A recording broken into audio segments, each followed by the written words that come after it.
Assalamualaikum Ibu. Waalaikumsalam warahmatullahi wabarakatuh. Sehat Ki? Sehat, alhamdulillah Ibu. Maaf ya mengganggu lagi nih Bu, Iya, karena tak apa-apa. Ki harus melakukan wawancara kepada kepala sekolah, pengawas, guru dan pakar lagi Bu. Jadi ya kan kalau kemarin kan Ki nanya sama Ibu tentang penyebabnya ya kan Bu. Nah kalau hari ini Ki nanya sama Ibu tentang solusi lagi Bu. Solusi ya. Nah, jadi kan dari beberapa akar masalah kemarin ada kita tentukan permasalahan yang terpilih gitu kan. Jadi rencananya itu nanti yang akan kami jadikan ke depannya untuk dikerucutkan jadi PPL kami nanti di situ. Iya, iya.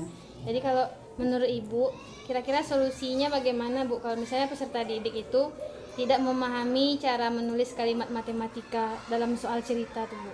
Iya, dalam soal cerita ya. Di sini sebelum kita masuk ke pokok permasalahannya, Iya. tentu kita harus mengerti dulu bagaimana yang dimaksud dengan kalimat matematika itu ya. Kalimat matematika itu adalah pernyataan matematis yang menggambarkan suatu permasalahan atau persoalan ke dalam matematika. Jadi kan pernyataan.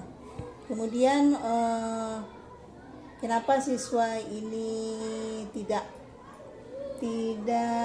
memahami ya? Memahami cara menulisnya. Jadi ada dua faktor itu. Pertama dari guru. Mungkin guru kurang memahami bagaimana penjelasan yang sebaiknya dengan pernyataan-pernyataan kalimat matematika itu siswa itu bisa memahami. Kedua, guru harus bisa memberikan pernyataan yang berupa simbol-simbol. Simbol-simbol itu bisa digunakan oleh siswa sebagai patokan. Jadi kalimat matematika tidak lepas dari permasalahan atau persoalan yang ada pada soal cerita matematika. Sekarang kita berhubung matematika kan.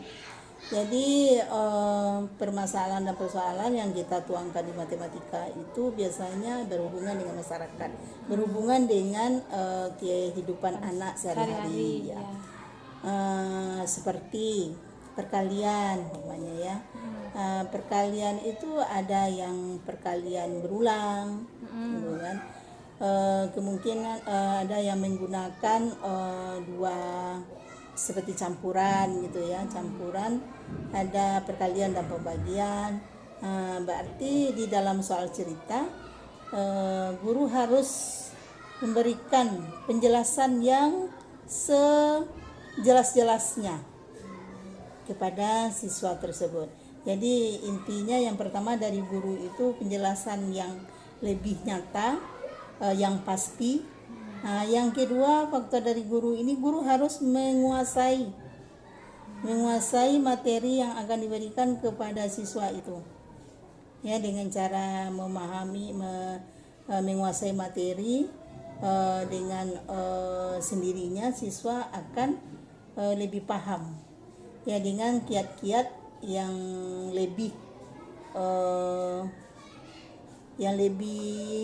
jelas, yang lebih jelas yang diberikan kepada siswa itu. Jadi gitu Bu. Lalu Bu, solusinya kalau untuk guru, tadi kayak Ibu bilang tadi kan guru harus pandai apa kan? Berarti itu termasuklah berarti guru itu harus menerapkan model-model pembelajaran inovatif gitu ya Bu ya? Iya. Jadi menurut maksudnya gimana caranya Bu supaya guru itu mau dia menerapkan model-model pembelajaran inovatif tuh Bu, solusinya? Solusinya yang pertama, kadangkala guru ini sebetulnya dia bisa, tapi kadangkala tidak paham. Sebetulnya kadang udah diajarkan ini model pembelajaran pamannya kooperatif gitu. Tetapi karena guru itu sebetulnya dia tak paham, dia sudah menjelaskan tapi dia tidak paham. Jadi seharusnya Jadi untuk supaya anak ini lebih aktif ya dalam belajar itu guru bisa menggunakan pembelajaran inovatif itu. Guru itu terlebih dulu harus memahami macam-macam dari model-model pembelajaran itu. pembelajaran yang inovatif itu. Jadi dengan sendirinya kalau guru sudah memahami, maka dia akan bisa mengembangkan, terutama pada pelaksanaan PBM itu pada kegiatan inti. Nah, di kegiatan inti itu sebelum mengajar, guru merancangnya terlebih dahulu apa yang akan diberikan supaya siswa ini nanti bisa aktif dia belajar. Di sini kan di sini yang terjadi kendala-kendala itu yang sering terjadi di sekolah karena guru masih menggunakan pembelajaran satu arah, atau guru masih mengapakan apa namanya itu Pakai metode lama ya metode lama, tetapi dia yang lebih fokus. berarti masih berfokus pada guru. Ya masih pada guru. Harusnya tidak begitu. Guru kan sini kan hanya sebagai fasilitator. Bukan berarti guru yang mengerjakan semuanya, tetapi siswa. Jadi itulah gunanya model-model pembelajaran yang inovatif itu. Berarti guru tuh dia harus mau mengembangkan dirinya. Iya, mengembangkan diri. Ya, mengembangkan diri itu caranya dengan melakukan pelatihan. Pelatihan tuh boleh secara mandiri, boleh juga melalui dinas. Kalau dinas kan melalui KKG. Ya. Nah, kemudian ada pelatihan yang secara dinas betul yang mengadakan gitu. Kemudian lagi selain itu, kita sekarang kan udah ada pembelajaran guru belajar, ada apanya melalui PMM, melalui PMM itu. Iya.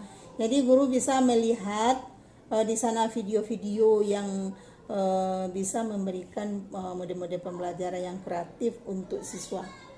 Ya, jadi sekarang ini karena teknologi udah maju, guru-guru sekarang udah tidak terfokus lagi harus menunggu dari instruksi dari dinas ataukah dari kepala sekolah, dari yang lain, tapi dia udah bisa menggali sendiri. Mandiri itu ya, Bu. Iya. Nah, itu lah, Bu, terkait itu tadi kan kalau kita mau merancang proses pembelajaran itu, Bu, perangkat pembelajarannya supaya siswa itu aktif dalam rancangannya itu. Nah, kira-kira menurut Ibu bagaimana tuh? Menurut Ibu, iya, masukan Ibu. Ya, menurut Ibu yang pertama sekali guru harus memahami dulu. Memahami materi. Kuasai materi. Kemudian guru harus bisa memilih model pembelajaran apa yang cocok dengan materi yang akan diajarkan. Jadi itu nanti tertuang di kegiatan inti itu. Jadi itu intinya, guru harus mempersiapkan diri. Sebelum masuk kelas gitu ya, Bu, mengajar. Ya, kemudian kan dia kemudian pembelajarannya apa, kemudian langkah-langkahnya bagaimana, kemudian medianya bagaimana yang harus disiapkan, kemudian bagaimana cara penilaiannya nanti. Tuh. Jadi dari awal guru tuh harus mempersiapkan diri dengan sematang-matangnya. Persiapkan diri ya. Jangan guru pas saat dia mau mengajar dia langsung aja mengajar, tapi tidak dipersiapkan diri semata-matanya. Itulah yang membuat siswa tidak aktif. Kurang aktif. Tidak aktif lagi. Bukan aktif kurang, lagi. tidak aktif Memang lagi. tidak aktif Karena ya, Bu. guru ini kurang memahami materi itu. Nah, itu. Lalu, Bu, kan kita kan sekarang memakai kurikulum Merdeka. Kalau tahun kemarin kita masih pakai K13. Kalau dalam K13 itu kan, Bu, dia ada beberapa aspek tuh kan yang dinilai, ada sikap, pengetahuan, keterampilan, kan. Cuman di kurikulum Merdeka ini kan nampaknya yang sikap itu tidak dituliskan gitu. Tapi menurut Ibu macam mana tuh masukan-masukan Ibu? Kalau menurut Ibu, memang kalau di kurikulum Merdeka tidak dijelaskan seperti di kurikulum K13.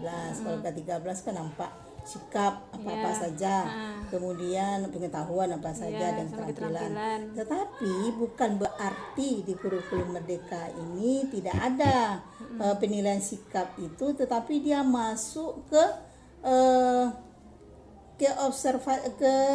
observasi guru pada saat melakukan proses pembelajaran, kemudian di P5. P5. Ya Oh, dia di kelas profil P5. pelajar Pancasila itu. Oh, berarti dia ke situ larinya. Ya ke Tapi situ dia larinya. tetap kita nilai juga Iya, sikapnya, sikapnya. keterampilan sama pengetahuannya. Iya, ke gitu sana ya. perginya. Kalau menurut pendapat Ibu nih ya. Iya Bu. Makanya kinanya juga sama Ibu nih, Iya. karena masukan-masukan Kalau dari Bapak Ibu ya, gitu. sebetulnya dia antara K13 dengan IKM ini tidak jauh beda ya. Selama ini cuman kita di K13 ini belum paham sepaham-pahamnya guru ini kan apa-apa kriteria-kriteria yang harus dimiliki oleh seorang guru di K13, tetapi kita sudah berganti lagi ke IKM. IKM, ya, Bu. Jadi sebetulnya antara IKM dan K13 itu hampir sama. Cuman di sini mungkin materinya kita tidak terlalu banyak. Kemudian lagi kita berorientasi pada siswa, ya kan, orientasi pada siswa. Kemudian siswa kelebihannya, siswa tidak dipaksakan dengan hal-hal yang harus, tetapi siswa itu bisa memilih. Memilih berarti gitu. dia Bu ya. Mau kayak mana cara belajarnya. Iya. Berarti itu gurunya lagi yang nanyakan di Iya, awal-awal tuh ya Bu berarti ya. kan kompetensi guru yang lebih Iya, lagi berarti semuanya tergantung gurunya. pada gurunya, ya. Iyalah Bu kalau gitu.